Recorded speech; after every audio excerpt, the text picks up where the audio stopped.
राजनीति में एक दूसरे की मदद भी इसलिए की जाती है जब अपना भी फायदा कुछ नजर आए। गठबंधन की राजनीति तो पूरे देश में की जाती है, जहां राजनीतिक दलों के साझा हितों को ध्यान में रखा जाता है, जहां राजनीतिक दल एक दूसरे के साथ गठबंधन कर सत्ता में अपने लिए स्थान बनाते हैं। लेकिन बिहार चुनाव से पहले हेमंत सोरेन से तेजस्वी यादव छिटकते हुए नजर आ रहे हैं। महागठबंधन में बिहार में जितने दल शामिल हैं, उन्हीं के बीच रस्साकसी है और सीटों को लेकर, और ऐसे में एक और दल को देखना है और वह है हेमंत सोरेन को देखना भी जरूरी है, क्योंकि झारखंड की राजनीति में तेजस्वी यादव की पार्टी राष्ट्रीय जनता दल को पूरा सम्मान दिया गया था।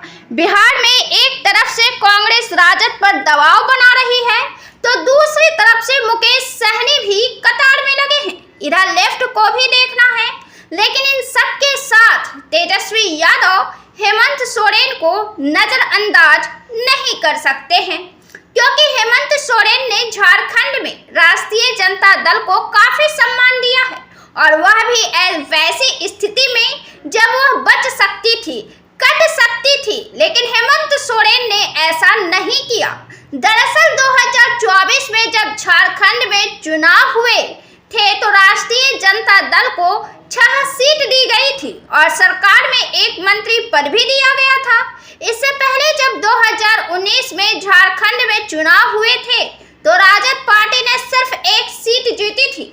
फिर भी उस साल भी हेमंत सोरेन ने उन्हें कैबिनेट मंत्री में जगह दी थी। इस बार भी सीट के साथ मंत्री पद भी दिया गया है। चुनाव से पहले तेजस्वी यादव और मनोज झा 6 दिन प्रवास पर भी रहे थे रांची में, लेकिन अब जब बिहार में चुनाव होने वाले हैं तो हेमंत सोरेन उपेक्षित महसूस कर रहे हैं। ये कहना है उनकी ही पार्टी का। झामुमो महासचिव विनोद कुमार पांडे ने कहा है कि बिहार में उनके साथ उपेक्षित व्यवहार किया जा रहा है। महागठबंधन की 3 बैठकें हुई तेजस्वी यादव के नेतृत्व में, लेकिन एक में भी झामुमो को नहीं निमंत्रण दिया गया। इसके अलावा 21 सदस्यीय समन्वय समिति में भी उसे जगह नहीं दिया गया। अब इन सब के बाद झामुमो ने साफ कहा है कि अगर उन्हें महागठबंधन में 15 सीटें नहीं दी जाती हैं तो वे बिहार विधानसभा चुनाव में अकेले ही उतरेंगे और अपने उम्मीदवार उतारेंगे। दरअसल बिहार झारखंड सीमा पर झामुमो का मजबूत पकड़ माना जाता है।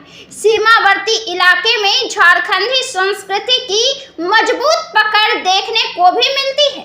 कई ऐसी सीटें हैं जहां झामुमो बेहतर प्रदर्शन कर सकती है। इसमें धमदाहा, जमालपुर, बनमनखी, मनिहारी, बांका, कटोरिया, झाझा, चकई, तारापुर, रुपौली शामिल है। अब बिहार में झामुमो को चुनाव लड़ना भी आवश्यक है, क्योंकि झामुमो को राष्ट्रीय पार्टी के रूप में स्थापित करने का लक्ष्य है। इस लक्ष्य को पूरा किए जाने के लिए झारखंड के बाद झामुमो बिहार, पश्चिम बंगाल, उत्तर प्रदेश, असम, ओडिशा और छत्तीसगढ़ में भी संगठनात्मक विस्तार की दिशा में कदम बढ़ा चुका है।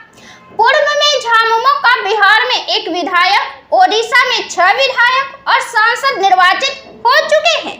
उत्तर प्रदेश के विदर्भ क्षेत्र, तमिलनाडु, अंडमान, पुडुचेरी, महाराष्ट्र में भी जिन सीटों पर चुनाव लड़ा वहां अच्छी स्थिति में रहा।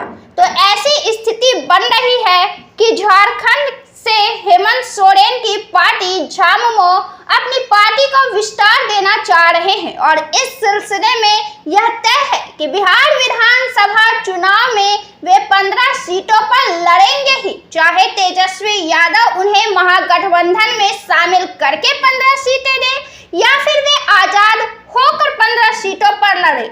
लेकिन झामुमो का बिहार विधानसभा चुनाव में 15 सीटों पर चुनाव लड़ना तो तय है। हालांकि यह देखना काफी रोचक होगा कि तेजस्वी यादव हेमंत सोरेन से किस तरह संपर्क करते हैं, उन्हें कैसे मनाते हैं, क्योंकि हेमंत सोरेन अगर बिहार की राजनीति में अकेले चुनाव मैदान